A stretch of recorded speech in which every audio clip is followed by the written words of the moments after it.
Okay, Diana, welcome to the podcast. Thank you so much. I'm very excited to have a nice conversation today. Yeah, thank you. So we want to, or at least initially, I would like to start at the conference you guys are organizing. So I was a very lucky guest to the original or the first iteration of the Indonesian Bitcoin conference, which was held in Sanur in Bali almost 18 months ago now. Well, so September will be 2 years. Yeah, wow. It goes so quick. And it was just an awesome experience. So what has happened since then, and what are you guys organizing for later this year? All right, where do I start? I'm so excited. Whenever we talk about the conference, I get overexcited. So yeah, we are here for another round of Indonesia Bitcoin conference. Last time it was hosted by Dea, our Indonesian friend, and this time Bitcoin Indonesia is taking over because Dea is pregnant and Oh, she's cool. waiting No a way. baby. Yay! I didn't know. And Congratulations, Dare, if you're ever listening to this. That's awesome. and we really want to have a conference. So we decided, yes, of course we'll do it. And now I'm the main organizer of this whole event. Okay, And we're cool. trying to do things a little bit differently because we believe Bali is such a special place. And it would be a shame if people just come for a conference.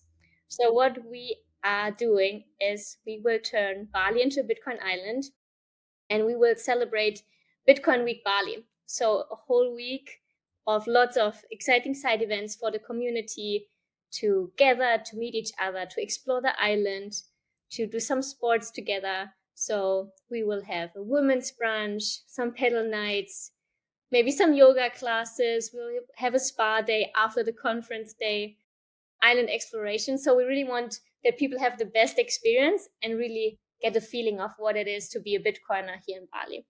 Cool. And then the conference itself will be 1-day conference.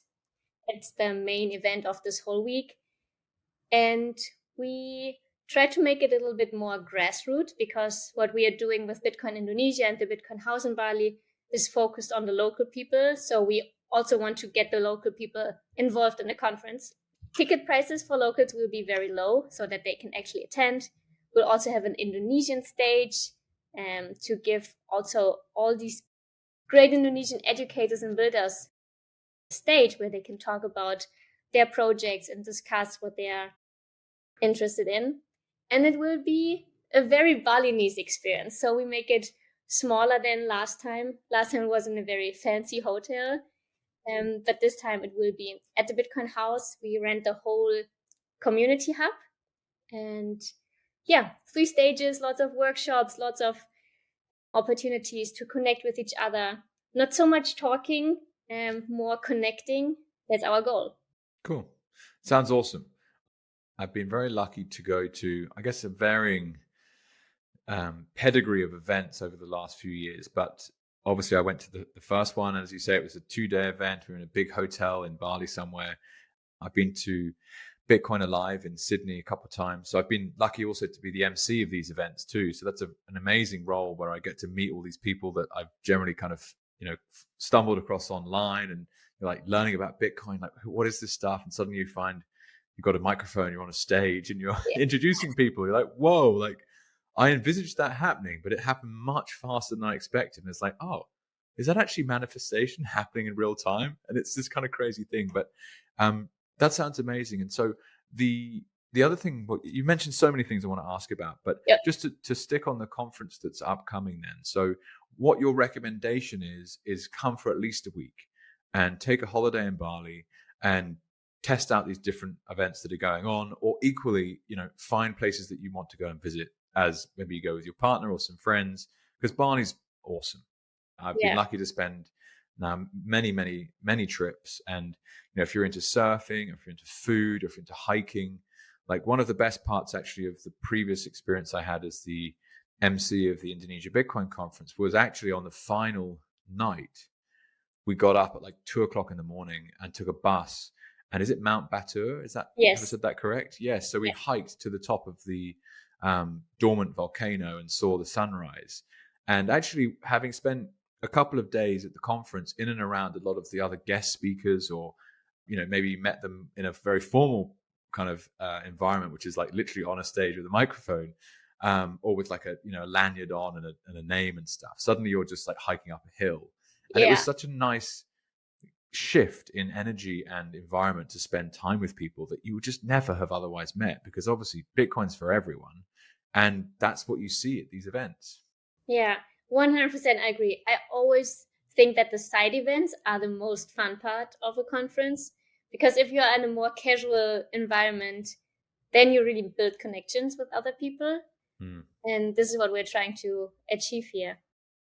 And so the event itself will be hosted at Bitcoin House Bali. Is that right? Yes, cool. Exactly. And so this is a location I have yet to visit. It wasn't built when I last came to Bali. I'm sure that I threw some sats in the direction of the project on the Gazer Fund website at some point. Teach us about Bitcoin House Bali. All right. So we started with a project called Bitcoin Indonesia after the last conference, because me and some friends, we had the feeling this conference is so much fun and great, but somehow we need to get the local people more involved. So we need to make Bitcoin education for the local people. So we started Bitcoin Indonesia, focusing on creating content in Bahasa Indonesia, running workshops, going to schools, just providing the basic education about Bitcoin and making it more accessible for the local people. That was our mission, that we basically have a conference every day, but for the local people. Cool. And then we were very inspired by what Bitcoin Beach is doing, and also the guys in Roatan with their education center. And we always had the dream of also having a space for the community. And then Bali Magic happened, and we met someone on a party who was building this community hub here in Canggu, and who was looking for communities that educate people, that have some kind of sustainability approach. And we orange pilled him, and he offered us the first community space, and said, okay, Bitcoin guys, please come. Please come here. Have you heard about this thing called Bitcoin by any chance? He's like, what is it? There's hundreds of us, and it's amazing. Okay, cool. Yes, it was so fun. And he's a very, very smart guy. He's an engineer, and he, like, within a few hours, he understood what our mission is and why Bitcoin is so important. And that's why he offered the space to us. So we basically turned a big mining container into an education center and community hub.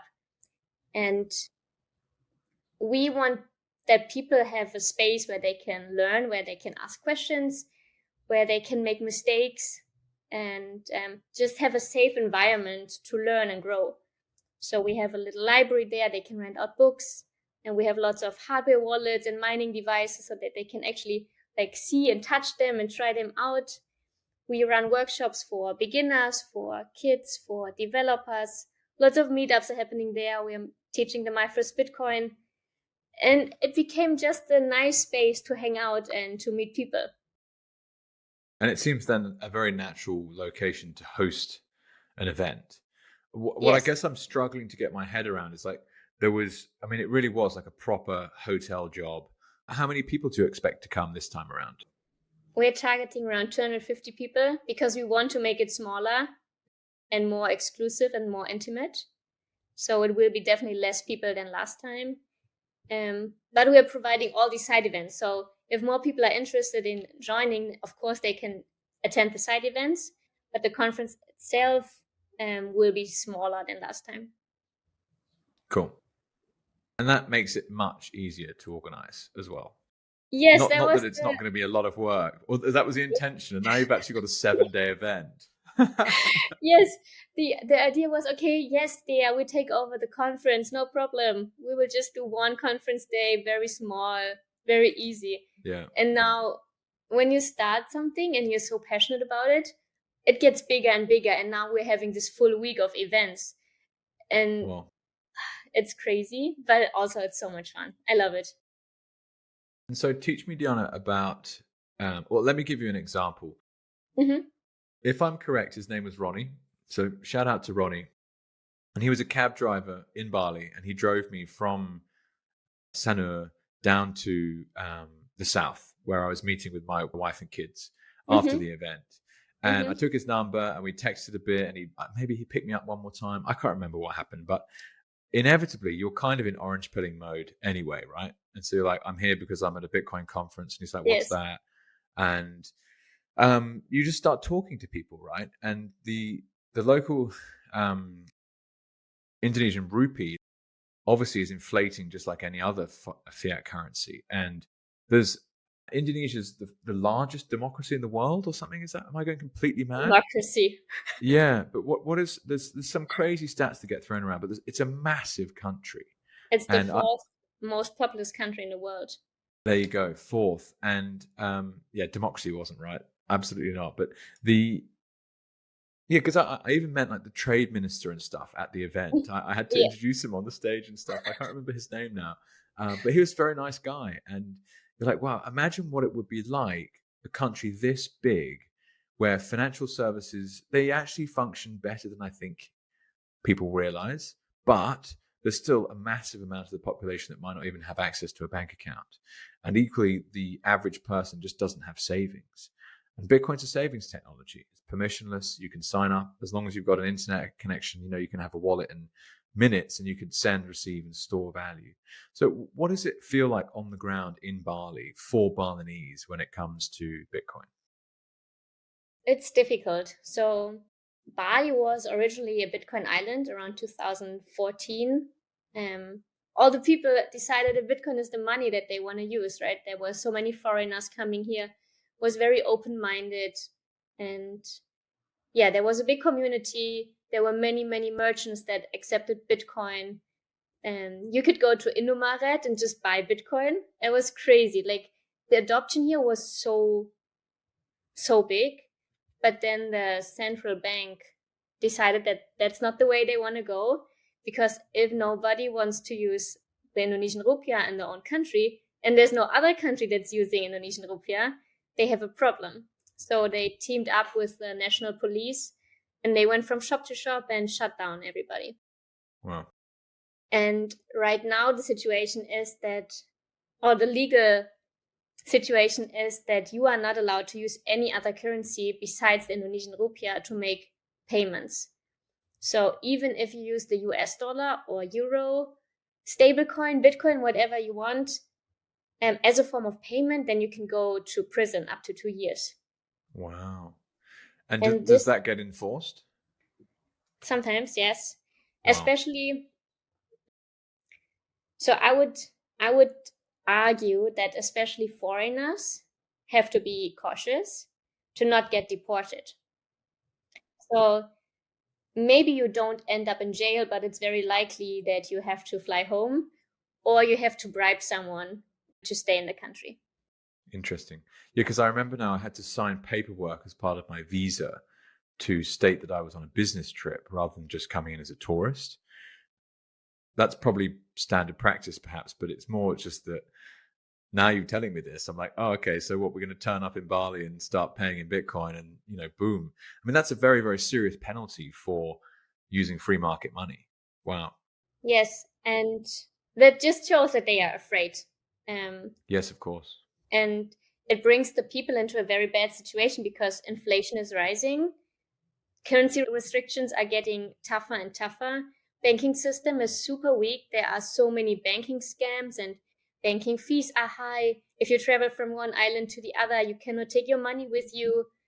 And CBDCs are coming. Like, there are so many problems where Bitcoin is the easy solution.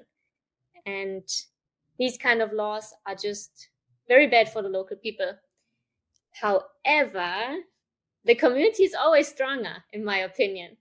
So we came up with a very nice solution which makes Bitcoin usage on a daily basis legal. So we brainstormed a lot, we consulted a lawyer, and we found a loophole in the law. So we are now onboarding merchants in Bali. Cool. And the way it works is they have to use the Fedi app. They have to join the Indonesian Federation.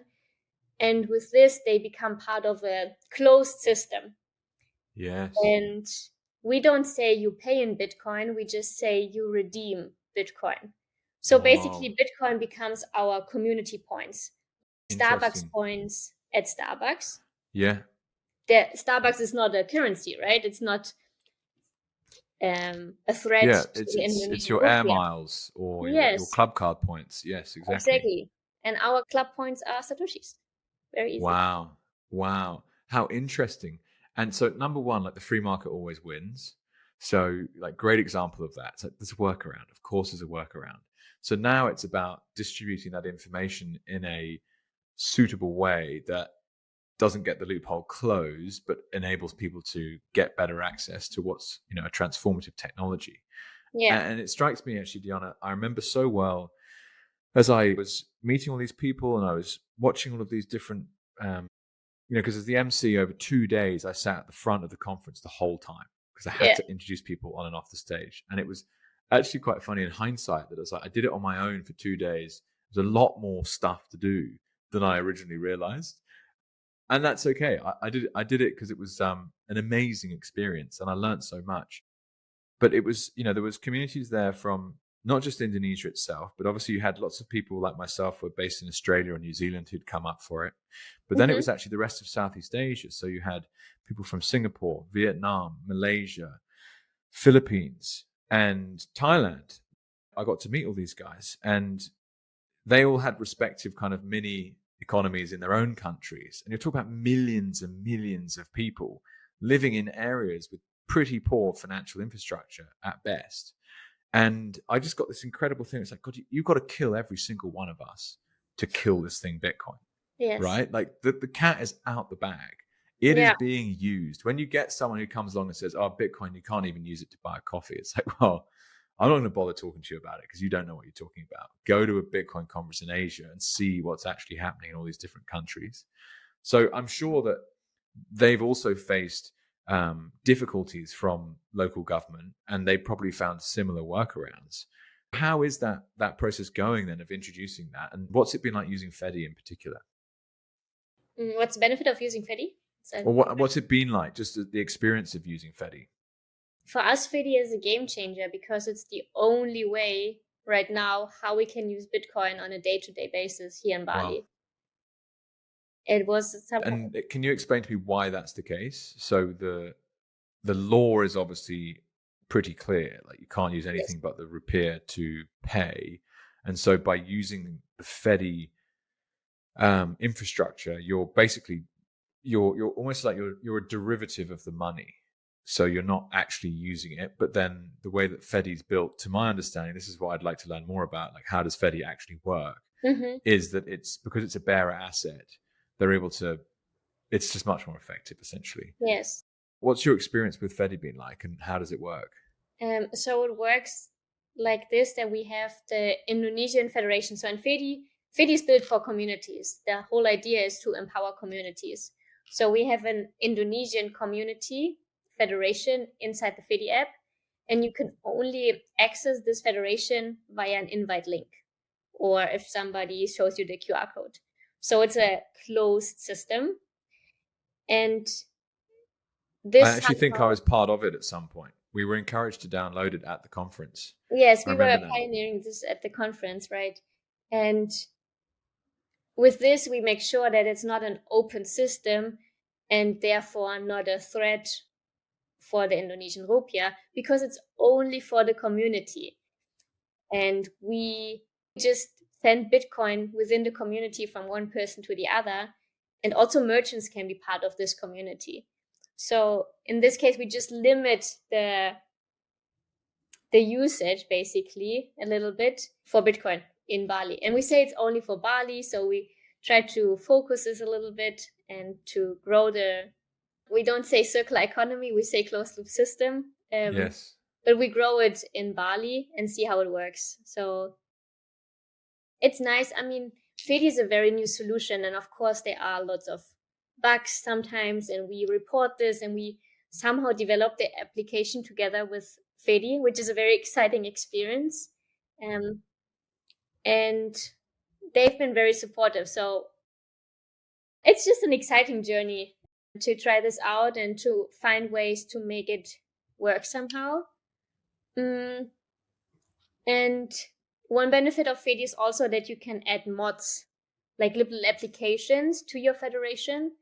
So, for example, we have a list of all the merchants inside, and these are little icons where you can tap on, or you can redirect to an online ATM, for example, something like this. Everything that's valuable for the community, you can customize within the federation.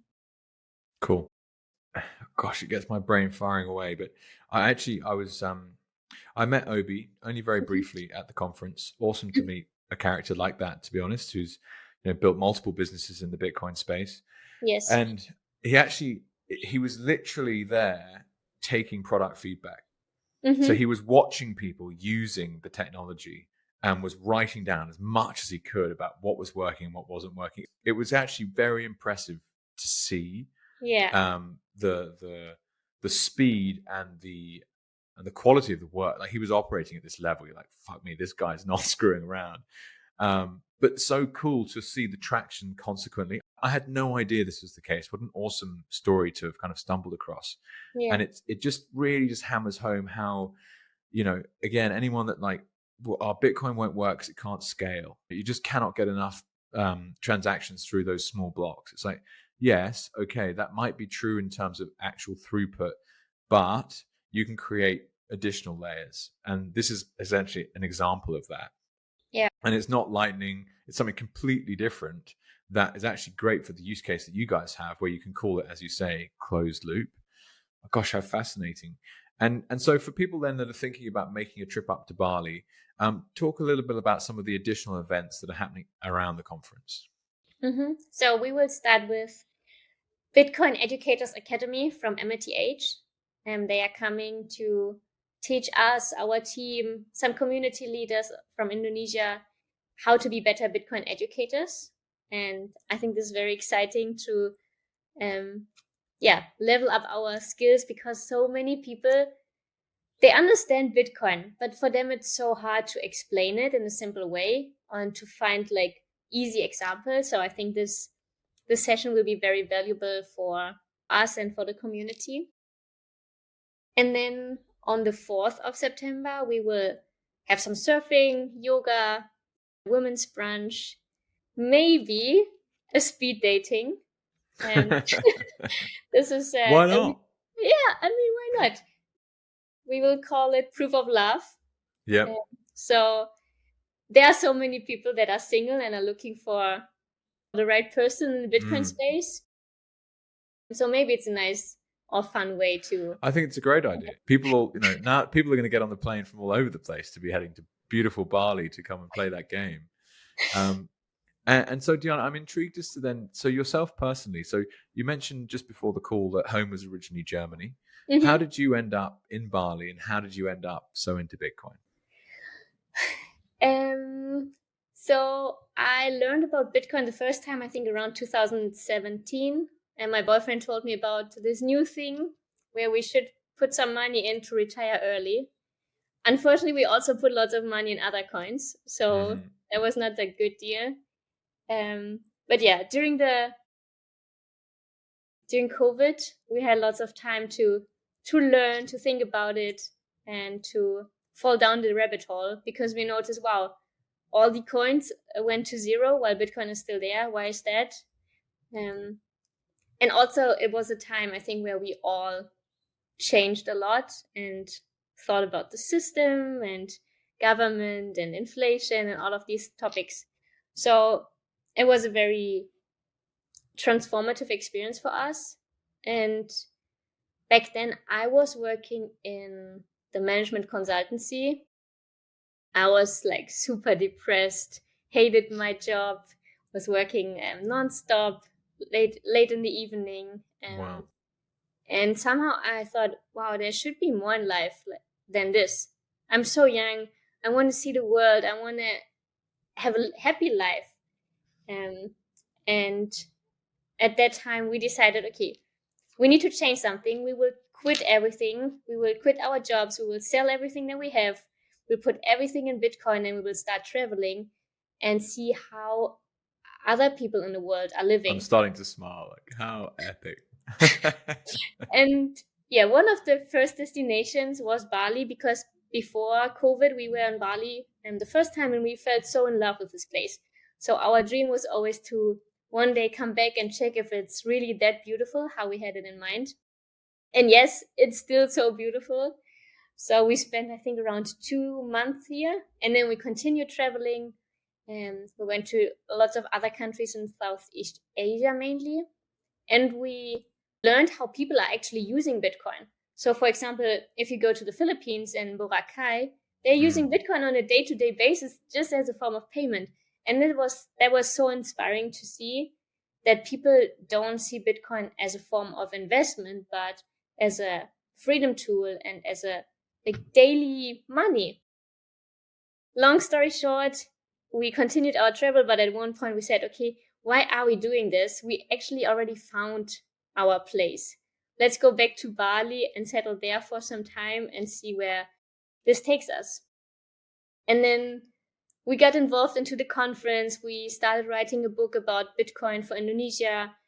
We really wanted to bring Bitcoin back to Bali and to create a nice environment for ourselves, but also for the people here, of course. And now it's 3 years. Awesome. and not to, I don't want to fast forward through all of this, but just to take you back to that point where you're like, hang on, so it's probably the height of COVID. You were in Germany somewhere. It's probably winter. And you're like, I'm indoors. I'm being told that I can't go anywhere or do anything. And I'm in a job I fucking hate. Yes. Like, just take me back to that moment, because so many people have been there and some choose to change and others don't. Yeah. What was your, like, how did you decide? It was difficult because it was my first serious job. Before that, I was always self-employed. I was founding my own companies, but somehow I had the feeling or the social pressure that after my master's, I have to go into the consultancy business, wear a nice suit, drive an expensive car, and make everybody proud. And it was interesting because my family and friends, they were looking up to me. Wow, you're doing amazing. You have everything that you need, right? You have this nice apartment. You're in a relationship. You have a nice car. You have a good job. And I was the saddest inside. Never before I felt so bad. Well, waking up in the morning, just oh my God, what am I doing? Yes. And then you try to pretend to be someone that you're not. People ask me to lie to customers, to fake numbers, to pretend I have knowledge about agriculture or automotive industry. I just come from university. How should I know about agriculture now? So they so they true, always, isn't it? They faked my profile all the time, and it was come on, this is not what I want. And I was talking to my boss as well, and I was like, how can you lie to people? For me, it's very difficult. And he was like, yeah, no worries. After some time, you get used to it. And that was my wake up call. And I was like, no, I don't want to become like you. I have to get out here as fast as possible. Cool. Yeah. I love that phrase, Jana. Action leads to clarity. Yeah. So it's only through the doing that you're like, oh my God, red lights everywhere. Yeah. And sometimes you can ignore it. That's a red flag, but I'm going to, I'm making money, so I'm going to ignore it. Or, oh, there's another red flag, but I got the car, so I'm just going to ignore it a bit more. And you're compromising against what your true purpose is, whatever that might be. And the coolest part is basically that moment where you're like, all right, enough. Yeah. And you go and resign, and everyone's like, you've lost it. And you're like, yep, I've lost it, and I'm off. Yeah. And here you are. I can feel the energy. You're smiling away. What a big change. And so what are some of the things then that you really cherish now that you knew you would never have got? Not sure if I understand the question correctly. So if you'd stayed in that job doing what you were doing back then, what are some of the things that you get to do now that you definitely wouldn't be doing? I couldn't drink coconuts. I couldn't go to the beach, basically. And own the morning. I think owning the morning is so valuable. If you wake up and you decide how you start the day, this is very, very important to me. I couldn't change people's life in a positive way. Right now, we're having this nonprofit organization, and we really feel the impact, and we really feel that we are going into the right direction. While working in Germany, somehow felt like it was all going down, and you just try to swipe up the mess that's already there. So my life has improved drastically by And this so how decision. much of that is, how do I phrase this question? Would you have been able to make those decisions if it wasn't for Bitcoin? No. Cool. And explain to us then what Bitcoin has enabled you to do.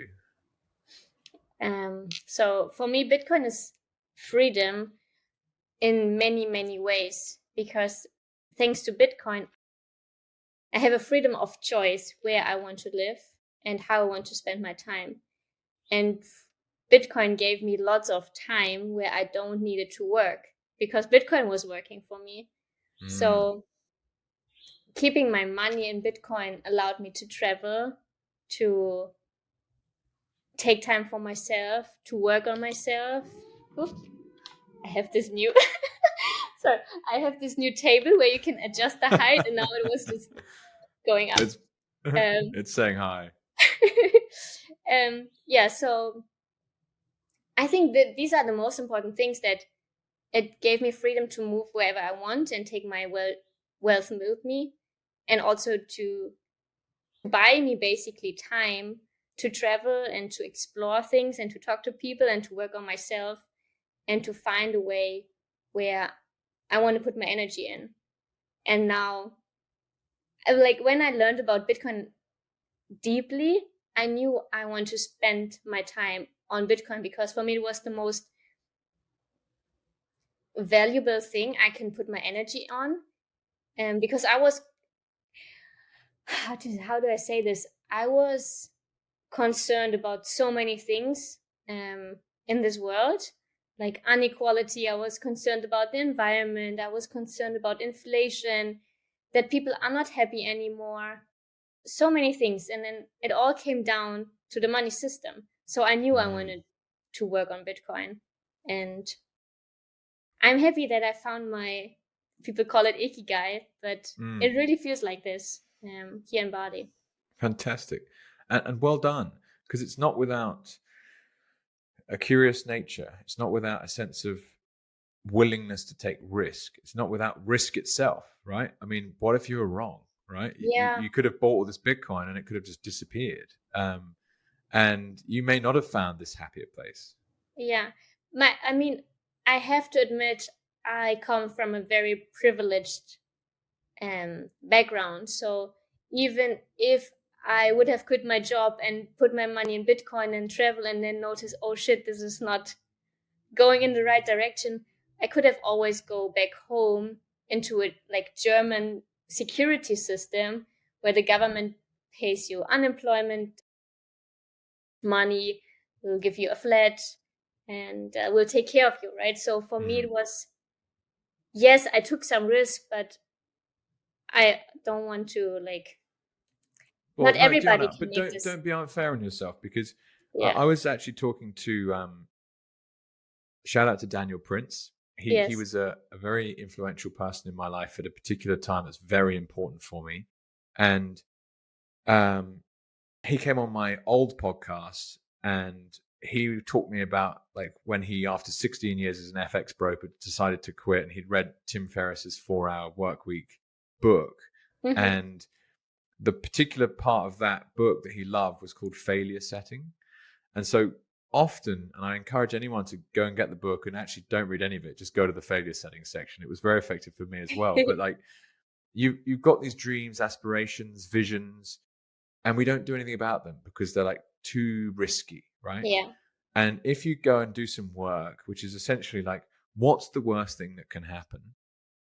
And more often than not, you write down 15 things. And when you start picking them to pieces, they're like just complete rubbish. And in Daniel's case, he would talk about how he thought he'd be destitute under a bridge with his 4 kids and wife. He's like, well, if I quit my job and don't make any money for a year, I've still got my parents and my wife's still got her parents and we've all got siblings and they all own their own houses. Yes. Like people would have us to come and stay. And so it's that sense of actually you don't really look at how risky it is. I found that very helpful. So if anyone's out there thinking about diving down and doing something, like what's the worst thing that can happen? Yes. And I bet what you write down is extremely unlikely. And okay, Diana, so you mentioned a non-profit. So what's the non-profit that you're running? This is the Bitcoin Indonesia initiative. So where we educate people about Bitcoin all for free. So we never charge people for joining our events, for joining our classes. It's all for free.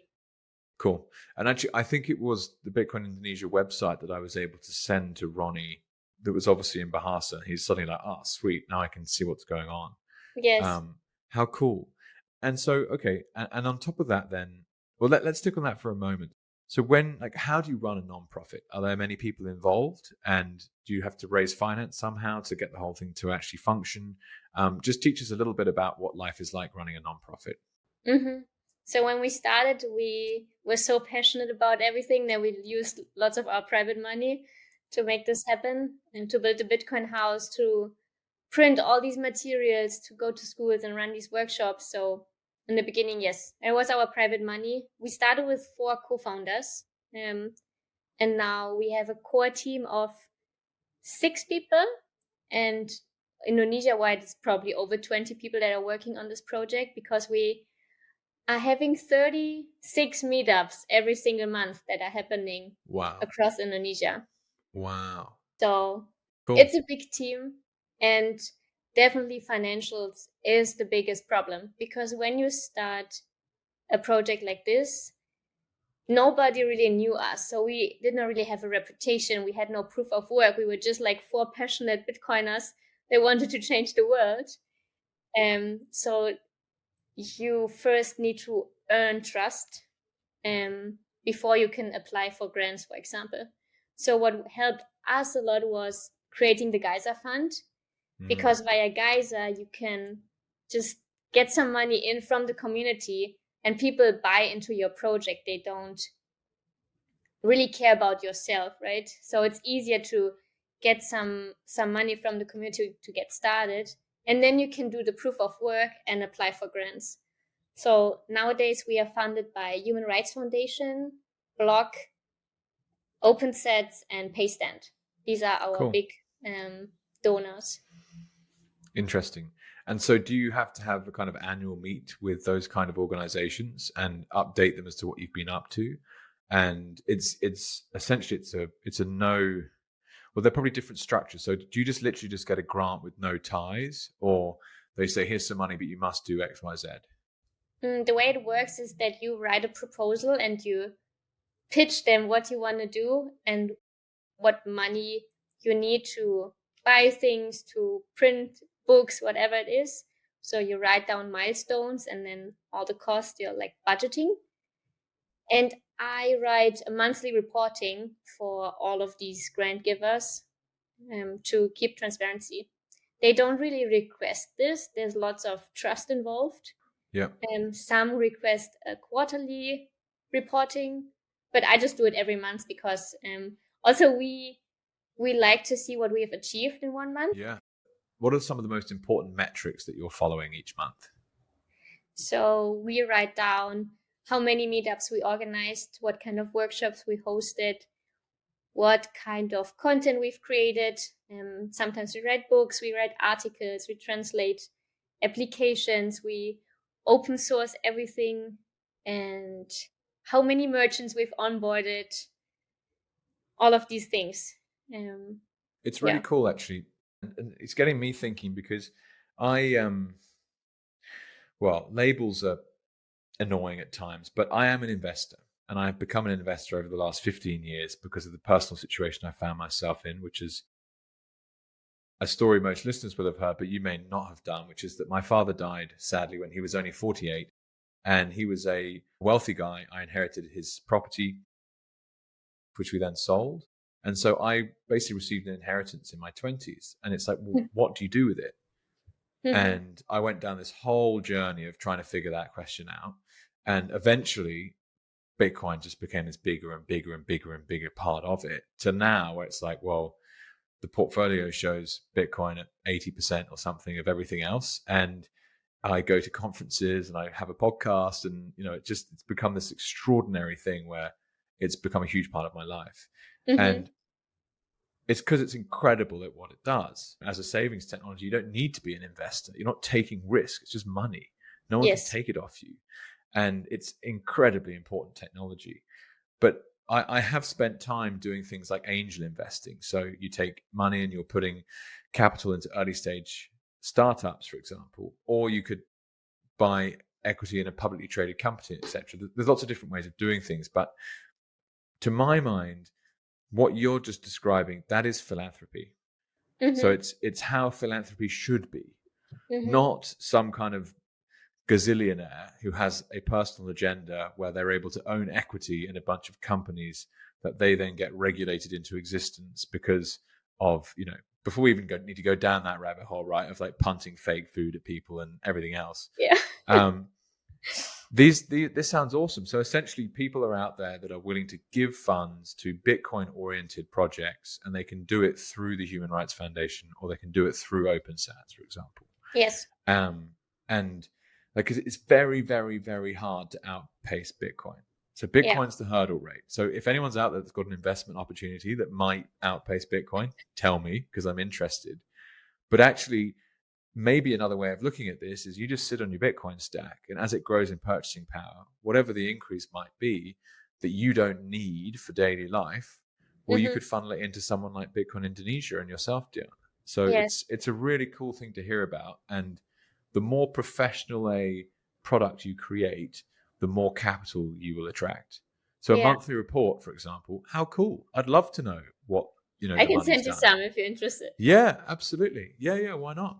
What I've noticed is that there are many Bitcoiners who got into Bitcoin quite early, or were just sitting on a big stack of Bitcoin, and they want to see adoption, but they don't want to do the work. Yes. And then there are communities or people like us that want to do the work, but they don't have the money. So these grants or Geyser is just a great way to connect those different groups and give those power that want to do the education and the dirty work on the ground. And I think it's a great opportunity to send money across the globe and to empower communities. And it's really getting my lots of ideas flowing, because in some ways you could have, or just for myself, I could have I'd have a way of helping people that's very, very obvious to me, because I know that Bitcoin advocacy is the most important thing to human empowerment, essentially, for the individual. And so if I can find places to put capital that help do that in multiple locations, that would be epic. Yeah. And you'd have proof for that, right? Your monthly report might come through, or whatever the case is. Okay, awesome. I didn't expect to learn this on this podcast. So thank you. You're welcome. And you can also deduct this from your taxes, so you don't pay taxes. You just donate to Bitcoin projects.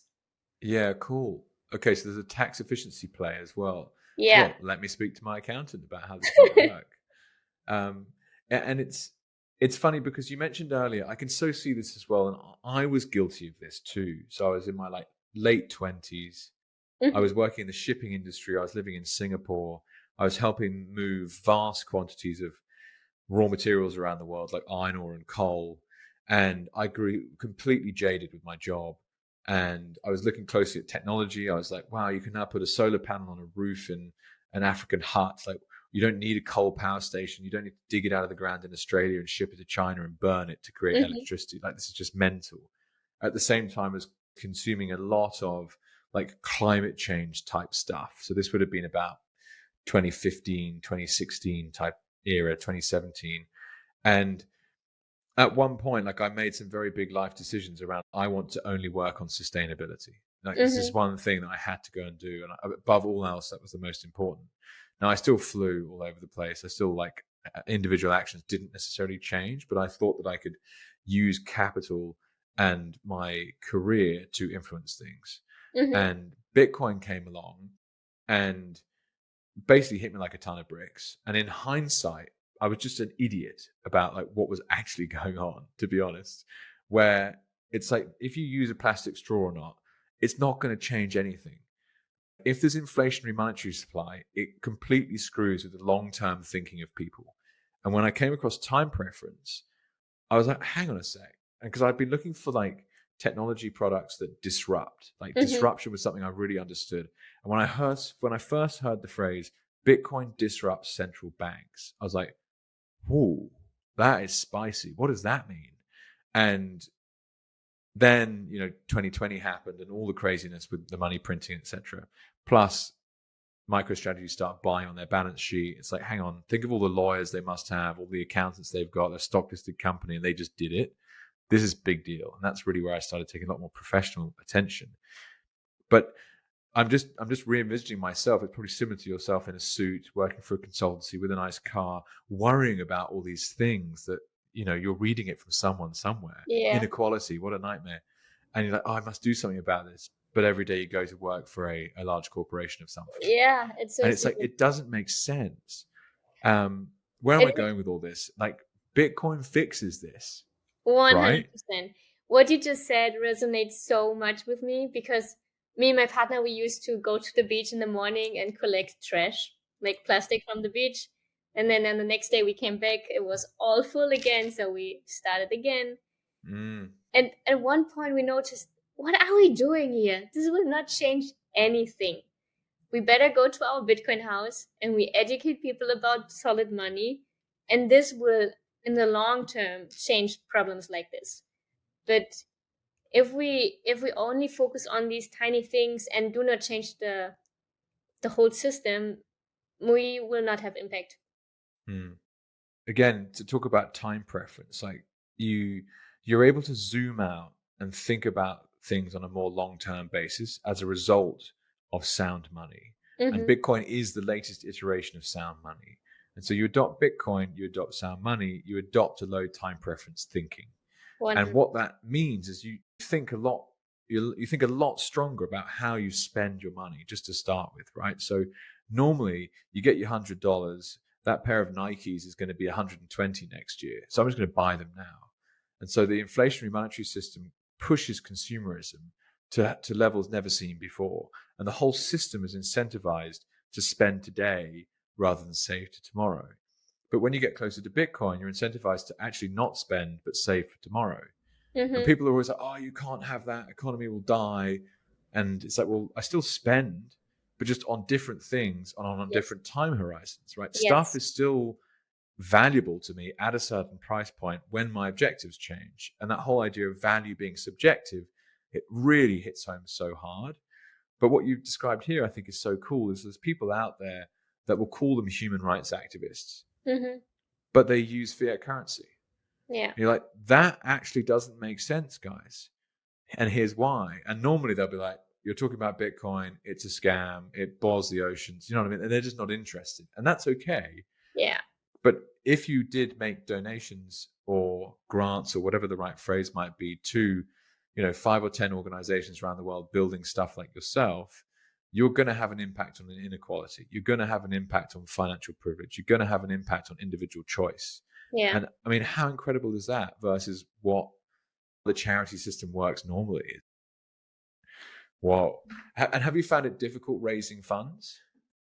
Yeah, so we were struggling a lot in the beginning, as I've mentioned. And many times we were very close to shutting down everything because we were running out of money. And especially before we got the big grants, it was difficult because we were so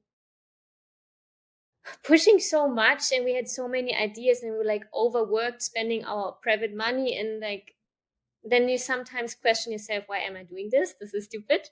On the other side, you cannot really stop.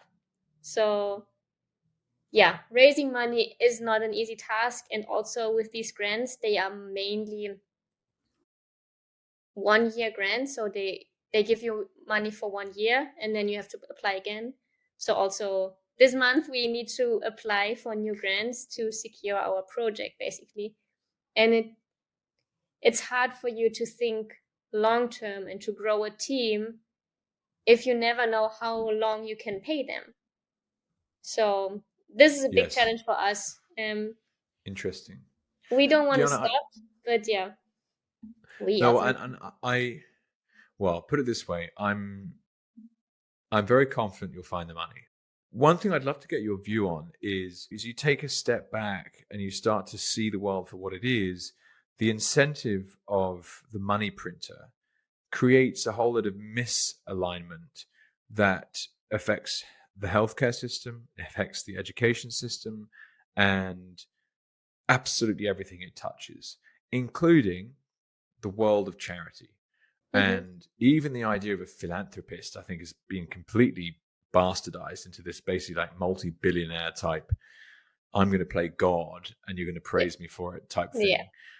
Putting aside that, because it's easy to just like throw blame at it. But it's obvious to me, right, that if someone has a money printer, they can give money to their buddies first. And they go, look, just here's the money, but say what I want. And so in a world of grants, how do things change in a Bitcoin denominated financing system? So in this instance, people are giving you grants to continue Bitcoin advocacy work, whether that's, education on a Friday night or going to the school or whatever different projects you're running. Mm-hmm. But the Bitcoin donors are aligned with the output of that from a very simple, like, because Bitcoin's getting adopted, everyone's happy. Mm-hmm. That would be my take, at least. Whereas like if I print $1 and then tell the education system to behave in a certain way and tell everyone that they coach to think a certain way, like when you start thinking about like how the universities of today basically just propaganda machines for the government. Yeah. And that alignment suits the person with the money printer, but not necessarily the end user. Like you're the product. It's like, mate, you're going to be a taxpayer forever and we're going to stealth tax you with inflation and you're going to think that you're free and really happy, but actually you're getting screwed. Mm-hmm. Does that change the dynamic when it's like a Bitcoin kind of, it's basically it's charity on a Bitcoin standard? Mm-hmm. So I'm not really sure if I get your question 100%. The question is if people... Well, I guess it's my my read of the traditional system, when there's the ability to print money, it means that you can basically print your own money and then influence people's thinking with your money. In a world of Bitcoin, that's not possible. And therefore, the way that money is then donated, it's not going to be with the same, like, you must think a certain way in order to get this money. Yes, 100%. I also think that all these projects that are funded by these big organizations, they are very independent. There's no agenda. There's nothing they tell us what we need to do. They really trust us that we know best how to have impact, how to tackle the community, how to adjust Bitcoin education to the local circumstances. So it's a very decentralized approach, in my opinion. It's really giving back power to the people and not, following in some kind of agenda. And this is why all these projects around the world are so diverse. And it's amazing because last year we went to the Bitcoin Beach Summit, where circular economies from all over the world met. And everybody of us has such a different approach and so many different learnings and different challenges. And of course, we can all learn from each other, but it's great that we have the opportunity to stay independent and do what we think is best. So cool. Sorry, what was that event you went to? The Bitcoin Beach Circular Economy Summit. Wow. And so how many different communities from around the world were there? I don't know the exact number. I don't want to lie. Let's say 15. Really? Wow.